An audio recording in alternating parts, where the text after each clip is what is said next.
आपला Marathi big boss. तिसरा माणूस मध्ये आला. तिसऱ्या माणसाला आपल्या माणसाची तक्रार कधी करायची नाही. विक्या केवढं झालं आता. पहिल्यांदा शेअर केलं मी त्याचं. का कोण लागून गेला? कोण लय स्ट्रगल केलाय मी. कसा विचारत होता मला? हो मला जायचं असेल मग, त्याला आवडत असेल मग. तुला असं नाही वाटलं हा आपल्या बापासारखा माणसाचा हे काल आलं अपमान करतोय? असं नाही वाटलं तुला? वाटलं ना. मग म्हणायचं त्याला गप्प बस.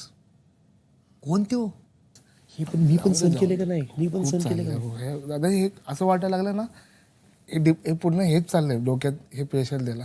तुम्ही हे उलट पहिले कसे होते ना ते तसं. बस इथं हे बघा, मला नाही होणार तुमच्याशी एवढं बोलायची, तुमच्याशी आता. आणि मीरा तू हाताने बॉल टाकत होतीस, मी बघत हो होतो. सर मी टाकले. मी अगदीच मीरा मी टाकले कारण त्यांनी पूर्ण ते कपड्याने झाकून पण ठेवलं होतं. नाही नाही, तू काय करत होती? मी तू पण तेच टाकलं करत ना होती. सर. त्यांनी मग? केल्यावरच मी सुरुवात केली. आणि सर नाही, मीरा मी तुला आता मीरा अख्खा सीझन, होतो. मीरा तुला अख्खा सीझन बघितलाय का मी गेला?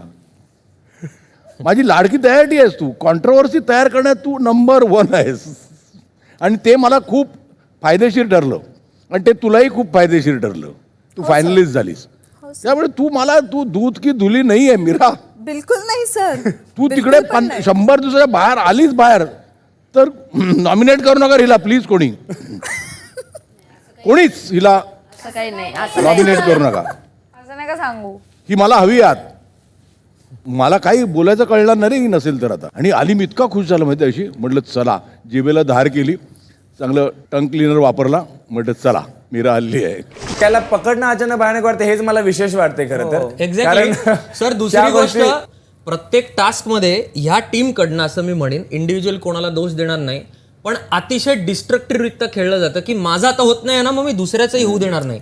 आणि ह्या एका स्ट्रॅटेजीमुळे सॉरी टू से माझी चांगली मैत्रीण आणि या आठवड्यात जी कंटेस्टंट सगळ्यात स्ट्रॉंग बाहेर गेली आहे, याला ही ॲटिट्यूड आणि हा ॲरोगन्स कारणीभूत आहे. याला मी कोणाला एकाला दोष देणार नाही. आणि तेजस्विनी जाता जाता मला हे बोलू नाही गेली की मला आनंद झाला याच गोष्टीचा की तुम्ही जे म्हणालात की आज कोणीतरी त्याला पकडून ठेवलं, त्यालाही जाणवू दे की कसं होतं. म्हणून कदाचित आम्ही जेव्हा डिस्ट्रॅक्शन मोड मध्ये कधी खेळलो नाही, डान्स करून खेळलो, हे कदाचित तू बघितलं नसावं. माझं फक्त शॉर्टकट मध्ये मला एवढंच म्हणायचंय. आतापर्यंत कधीच लागला नाहीये माझ्यावर. नाही, तिकडे मला एक असं वाटत होतं की एक लॉपसाइडेड होतं. इथे काही स्ट्रॉंग लोक होती.